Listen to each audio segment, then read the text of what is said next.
Second time বিয়ে করতে চাই। যদি কেউ আমাকে বিয়ে করতে চান তাহলে আমাকে আমার সাথে যোগাযোগ করতে পারেন। আচ্ছা আপু, ডিভোর্সি মেয়ে আপনি, আপনার নাম কি? মায়া। আপনার নাম মায়া। আপনি কি করেন? আমি পেশায় চাকরিজীবী। চাকরি কি চাকরি?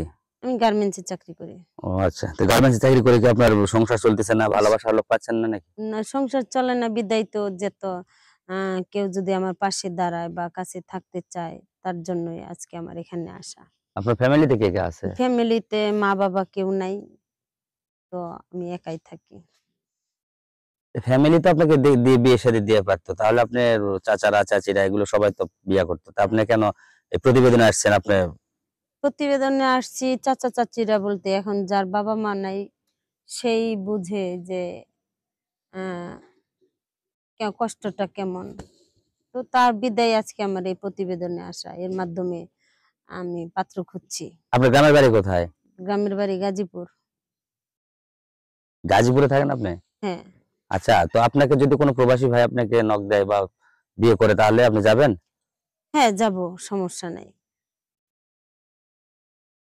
সমস্যা নাই। না, আর যদি কোনো বাংলাদেশী ভাই? তাতেও কোনো সমস্যা নাই। উম, এখন যদি বিবাহিত একটা ছেলে যদি আপনাকে নক দেয়, বিয়ে শাদী করতে চায়, তাহলে কি আপনি তার সাথে হবেন না? না, আপনি এটা ঠিক না ভাই। যেহেতু সে বিবাহিত, তার একটা ওয়াইফ আছে, তার জানা সত্ত্বেও যদি আমি বিয়ে করি, তাহলে বিষয়টা খারাপ দেখা যায় না? না, ধরে নেন যে আপনার বিয়ে শাদী হয়েছে, আপনার ডিভোর্স হয়ে গেছেন, তাই না? হ্যাঁ, কিন্তু এখন আপনার হিসাবে যদি একটা ছেলে যদি থাকে সঙ্গে বা আপনার সংসারে, তো সেই ছেলেটা আপনাকে বিয়ে করলো সন্তান থাকা অবস্থায়, তাহলে আপনি তার সাথে বিয়ে শাদী হবেন? হ্যাঁ করব। বিয়ে শাদী তো করবই। করব না এখন যদি বিয়ে শাদী না করলে একাকিত্ব জীবন আর কত কাটাবো? ভাল লাগে না আর একাকিত্ব জীবন কাটাইতে। ছেলে আছে, তো ছেলে তো ছেলে। এখন আমি কষ্ট করে চাকরি-বাকরি করে লালন-পালন দিয়ে তারে বড় করলাম, ভরণ-পোষণ দিয়ে বড় করলাম। বড় করে দেখা যাইতেছে সে যদি আমাকে ভাত কাপড় না দেয় তখন কি হবে আমার? আমার অবস্থাটা বিষয়টা তো বুঝতে হবে। এর জন্য আমি ডিসিশন নিয়েছি যে আমি আরেকটা বিয়ে করব।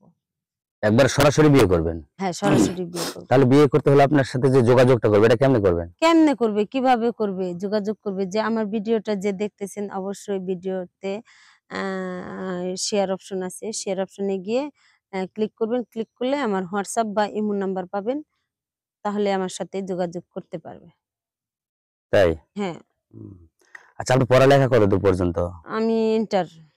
ইন্টার। এর আগে বিয়ে শাদী হয়েছিল, আপনার জামাই কিভাবে মানে কি করছে? আপনাকে ডিভোর্স দিছে? মানে জামাই ডিভোর্স হইছে, জামাই ভালো না, নেশা করতো। তারপরে সবসময় মানে ও সাংসারিক যে একটা ভালোবাসা সেটা ছিল না। ছিল কোন একটাই যে সে শুধু আমার দেহটাকেই চিনতো বা দেহটাকেই সবসময় বুক করতো। এটাই ভাবতো যে মনে হয় যে এটাই স্বামী-স্ত্রী। যে স্বামী-স্ত্রীর ভিতরে যে একটা সংসার, ইনকাম, টাকা-পয়সার দরকার আছে, আয় উন্নতির দরকার আছে, এটা ও বুঝতই না। ও বুঝতো যে শুধু খালি আমার দেহ বুক করলেই এটা হ এখন তো নারীরা তো ওইটা বেশি চায়। তাহলে আপনি কেন ওটা চান না? আপনার আবার কি সমস্যা হলো? উম মানে ওটার তো প্রয়োজন আছে। যেহেতু আমি এখন একটা ডিভোর্সি নারী, একাকী থাকা যায়। আমারও তো একটা চাহিদা বলতে কথা আছে।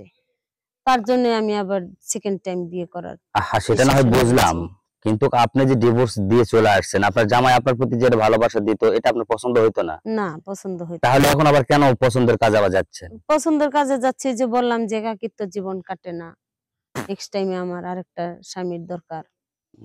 আচ্ছা ঠিক আছে, তাহলে আপনি দর্শকদের মাঝে উদ্দেশ্য করে কিছু একটা বলুন, আপনার সাথে যোগাযোগ তো করবে কিভাবে? দর্শক যদি আমাকে ভালো লেগে থাকে তো অবশ্যই কমেন্টের মাধ্যমে আমাকে মেসেজ করতে পারেন বাট শেয়ার অপশনে গিয়ে ক্লিক করবেন। ক্লিক করলে আমার হোয়াটসঅ্যাপ বা ইমো নাম্বার আছে।